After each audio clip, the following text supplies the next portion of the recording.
Chères Vémaroises et chers Vémarois, 2 mois se sont écoulés depuis la dernière vidéo. Je souhaitais revenir avec vous sur 2 sujets d'importance, le budget et la sécurité. Je déplore, comme vous, l'arrivée des nomades sur notre stade le 9 juillet dernier.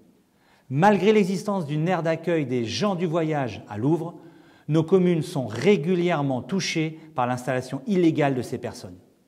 Les nomades ont quitté Puiseux pour s'installer dans la foulée en pleine nuit sur notre stade. Ils ont scié notre barrière, ont déterré nos blocs béton. Ce dispositif devra d'ailleurs être renforcé à l'avenir. Sachez que j'ai immédiatement saisi Monsieur le Préfet pour engager la procédure d'expulsion. Maintenant, cela est dans les mains de Monsieur le Préfet.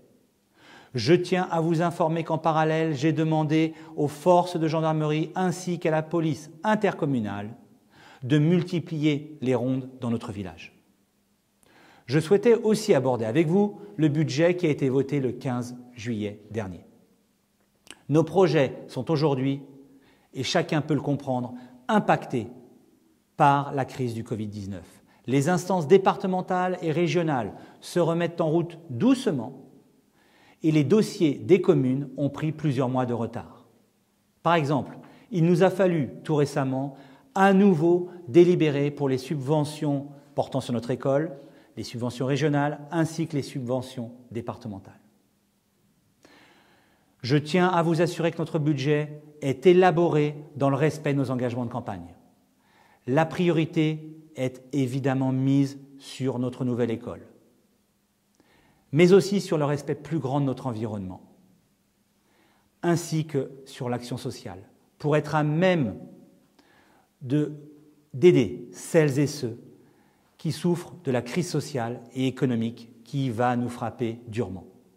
Nous avons aussi souhaité axer notre budget sur des travaux d'urgence, la rue du Guémalé, c'est-à-dire la route qui va vers Saint-Vits, ainsi que la rue François-Mauriac.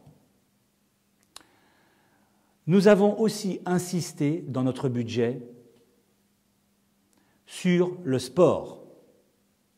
Plusieurs points importants vont être mis en œuvre rapidement. Tout d'abord, améliorer le chauffage et l'éclairage au sein de notre complexe sportif. Améliorer aussi notre terrain de tennis extérieur dans les Hauts-de-Vémars. Une dernière question devra aussi être réglée pour le sport, celle du terrain de foot à Vémars. Vous le savez, cette association a durement été pénalisée car leur équipement sportif a été saccagé par les nomades depuis 2 ans.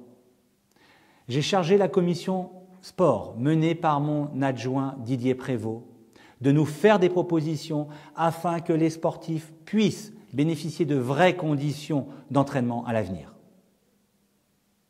Pour terminer, je souhaiterais vous rappeler que l'été est toujours malheureusement propice aux mauvaises surprises.